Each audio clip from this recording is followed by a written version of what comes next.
Chapter 3. Now the serpent was the most cautious of all the wild animals of the field that Jehovah God had made. So it said to the woman, "Did God really say that you must not eat from every tree of the garden?"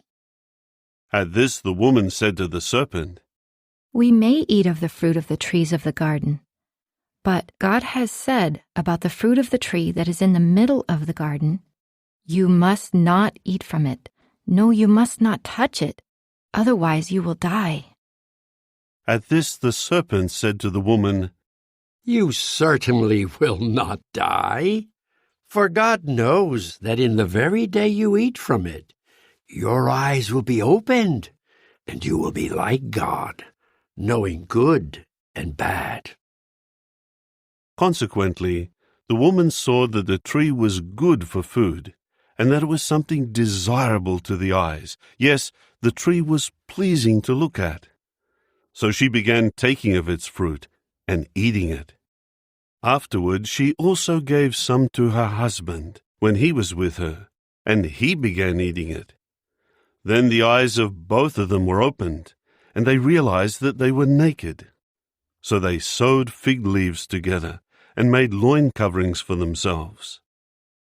Later they heard the voice of Jehovah God as he was walking in the garden about the breezy part of the day.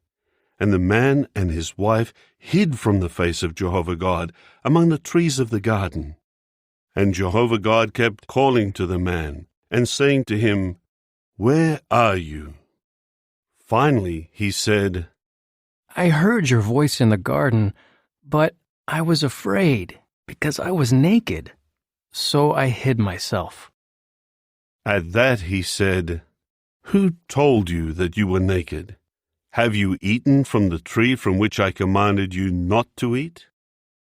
The man said, The woman whom you gave to be with me, she gave me fruit from the tree, so I ate. Jehovah God then said to the woman, What is this you have done? The woman replied, The serpent deceived me, so I ate.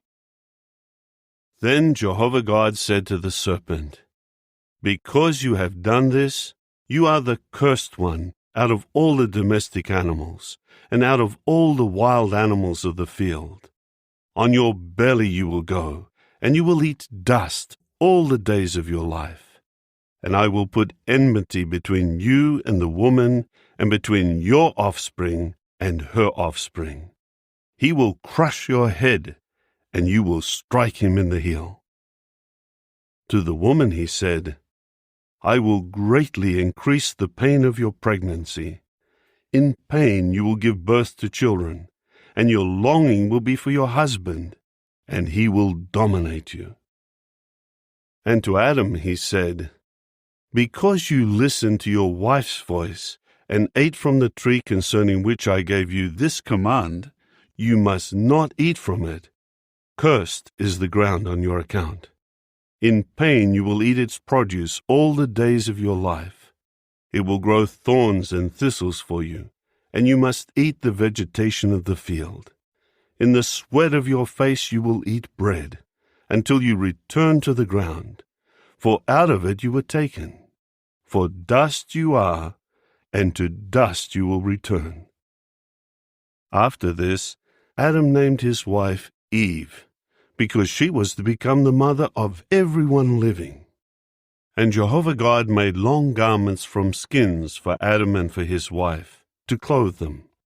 Jehovah God then said, Here the man has become like one of us, in knowing good and bad.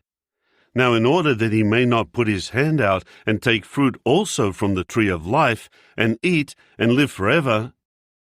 With that, Jehovah God expelled him from the Garden of Eden, to cultivate the ground from which he had been taken. So he drove the man out, and he posted at the east of the Garden of Eden the cherubs, and the flaming blade of a sword that was turning continuously, to guard the way to the tree of life.